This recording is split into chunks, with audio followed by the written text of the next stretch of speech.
ના મોતની આગાહી કરે અને તે પણ સાચી પડે તો આવું જ કંઈક કચ્છમાં થયું છે। કચ્છી મહેશ્વરી સમાજના ધર્મગુરુ વેલજીભાઈ મેઘજીભાઈ માતિયાએ થોડા દિવસ પહેલા જ પોતાના મોતનો સંકેત આપ્યો હતો। સંકેત આપતા તેમણે ચોથના દિવસે તેઓ દેહત્યાગ કરશે તેવું પણ જણાવ્યું હતું। વેલજીભાઈના ગુરુએ સ્વપ્નમાં આવીને તેમને સંકેત આપ્યો હતો કે ચોથના દિવસે તેમનો દેહત્યાગ થશે।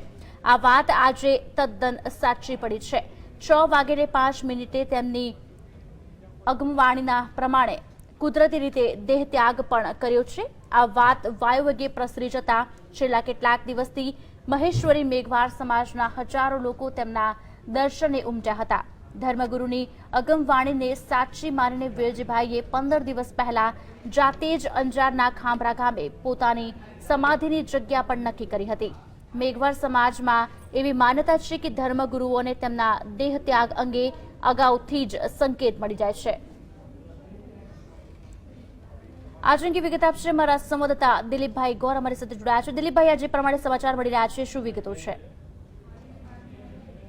આજથી 15 દિવસ પહેલા વેલજીભાઈ અહીંયા જે બારોઈ ખાતે રહે છે અને જે મતિયાદેવ ધર્મગુરુ તરીકે ઓળખાય છે, તેમને સપનું આવ્યું હતું અને સપનામાં તેમને ચોથના દેવ થવાનું તેમને એવું સપનું આવ્યું હતું। તેના અનુસંધાને તેઓએ થોડા દિવસ પહેલા અંજાર તાલુકાના ખંભરા ગામે જઈ અને સમાધિની જે એમની ત્યાં સમાધિ લાવવાની હોય ત્યાંની જગ્યા પણ નક્કી કરી હતી અને ગઈકાલે તેઓએ નલિયા ખાતે લુણંદ ધામના દેવનો પીરના દર્શન પણ કર્યા હતા અને ત્યારબાદ આજે સવારથી જેમને જે ચોથ હતી એટલે તેમના ભક્તો હજારોની સંખ્યામાં અહીંયા પહોંચી આવ્યા હતા બારોઈ ખાતે તેમના નિવાસ સ્થાને અને સવારના 9 વાગ્યાથી તેમને મૌન વ્રત પણ લઈ લીધું હતું અને ત્યારબાદ સાંજના 6:05 તે દેવ થઈ ગયા છે। આભાર દિલીપ, સમગ્ર માહિતી આપવા બદલ।